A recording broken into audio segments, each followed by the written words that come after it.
সোমবার এবং মঙ্গলবারে ছাত্রদের উপর হামলা, নির্যাতন এবং ৬ জন মৃত্যুর এই ঘটনা পুরো ছাত্র সমাজকে তোলপাড় করছে। দর্শক, একাধিক রিপোর্ট কালের কণ্ঠ পত্রিকায়। সেখানে একটি খবর হচ্ছে ঢাকা বিশ্ববিদ্যালয়ের 10টি হলে ছাত্র রাজনীতি নিষিদ্ধ ঘোষণা। ঢাবির সব হল শিক্ষার্থীদের দখলে, ছাত্রলীগ নেতাকর্মীরা সরে গেছে। বিশ্ববিদ্যালয়ের হল ছাড়ছেন শিক্ষার্থীরা। ঢাকা বিশ্ববিদ্যালয়ের হলে ছাত্রলীগ নেতার কক্ষ থেকে পিস্তল উদ্ধার। আর বেগম রোকেয়া বিশ্ববিদ্যালয়ের ছাত্রলীগ নেতা কর্মীদের পদত্যাগের হিড়িক। এই পদত্যাগের হিড়িক আরও অনেকগুলো বিশ্ববিদ্যালয় থেকে। দর্শক, ছাত্রদের যেই আন্দোলন, সেই আন্দোলনটা খুবই যৌক্তিক ছিল। এটা রাজনৈতিকরণ করার কোনো দরকার ছিল না। এটি সমঝোতার প্রয়োজন ছিল এবং মীমাংসার প্রয়োজন ছিল।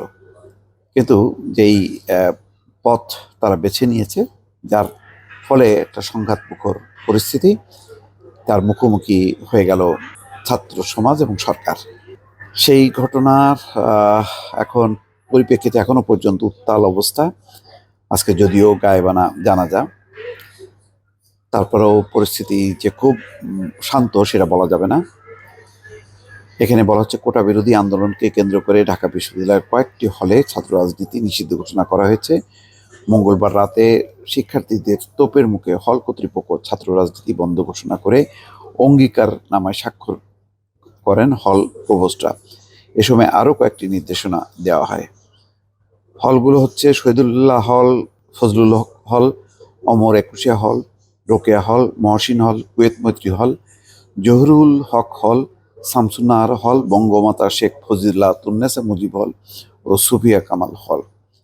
দর্শক, এই খবরের পাশাপাশি আরেকটি খবর যথারীতি কালের কণ্ঠ দিয়েছে। ঢাকা বিশ্ববিদ্যালয়ের সব হল শিক্ষার্থীদের দখলে, ছাত্রলীগ নেতা কর্মীদের রুম ভাঙচুর।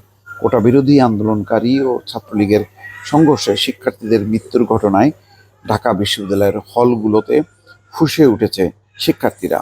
এতে ছাত্রলীগের সব নেতাকর্মীকে হল থেকে ধাওয়া দিয়ে বের করে দেন শিক্ষার্থীরা। বুধবার সকালে সব হল থেকে ছাত্রলীগকে তাড়িয়ে হল নিজেদের দখলে নেয় আবাসিক শিক্ষার্থীরা। এ সময় হলের যেসব রুমে ছাত্রলীগ নেতারা থাকতো, সেসব রুম ভাঙচুর করে এবং বিছানাপত্র রুম থেকে ফেলে দেয় তারা। এদিকে সকাল 7টা থেকে জাতির জনক বঙ্গবন্ধু হলে বিক্ষোভে ফেটে পড়েন আন্দোলনকারী শিক্ষার্থীরা। তারা হলে অবস্থানরত ছাত্রলীগ নেতাদের রুম ছাড়তে বাধ্য করেন। এতে হল ছাত্রলীগের সভাপতি, সাধারণ সম্পাদক, কেন্দ্রীয় ছাত্রলীগ নেতা, হল ছাত্রলীগের শীর্ষ পদপ্রত্যাশী সবাই হল ছেড়ে বেরিয়ে যান। এরপর শিক্ষার্থীরা তাদের সবার রুমের সব জিনিসপত্র ভাঙচুর করেন আর বাইরে ফেলে দেন। এই প্রতিবেদন লেখার অবস্থায় শিক্ষার্থীরা ছাত্রলীগের সব নেতাদের ভাঙচুর করছেন। দর্শক, এই হচ্ছে পরিস্থিতি। আর একটি খবর হচ্ছে, বিশ্ববিদ্যালয়ের হল ছাড়ছেন শিক্ষার্থীরা।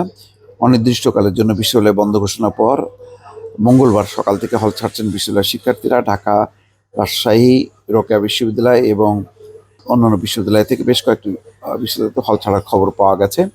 কোটা সংস্কারের দাবিতে শিক্ষার্থীদের সঙ্গে ছাত্রলীগের সংঘর্ষে দেশের বিভিন্ন স্থানে নিহতের ঘটনায় পরিস্থিতি নিয়ন্ত্রণে আনতে গতকাল দেশের সব বিশ্ববিদ্যালয় ও কলেজ বন্ধের ঘোষণা আসে। এরপর আজ সকাল থেকে শিক্ষার্থীরা হল ছাড়তে শুরু করেছেন। তারপরে ঢাকা বিশ্ববিদ্যালয়ের ছাত্রলীগ নেতার পক্ষ থেকে পিস্তল উদ্ধার। এই খবরে বলা হচ্ছে, ঢাকা বিশ্ববিদ্যালয়ের সূর্য সেন হলে এক ছাত্রলীগ নেতা কক্ষ থেকে পিস্তল উদ্ধার করেছে সাধারণ শিক্ষার্থীরা। মঙ্গলবার সকাল 11:15টার দিকে শিক্ষার্থীরা সূর্য সেন হলের 440 নম্বর কক্ষে তল্লাশি চালিয়ে পিস্তল উদ্ধার করে হল প্রভোস্টের কাছে হস্তান্তর করে।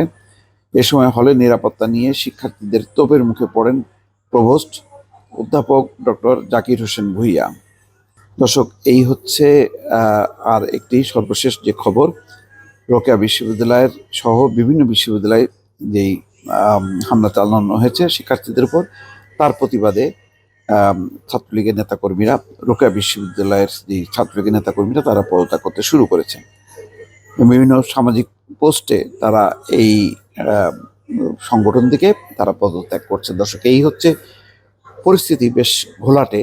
এখন এই পরিস্থিতি বিবেচনায় নিয়ে সরকার এখনো পর্যন্ত সমঝোতার কোনো উদ্যোগ নেয়নি। প্রথম আলো যদিও বলছে যে উপরে উপরে শক্ত অবস্থান থাকলেও তারা আলোচনার একটি পথ খুঁজে বের করার চেষ্টা করছেন। দর্শক ভালো থাকবেন। আল্লাহ হাফেজ।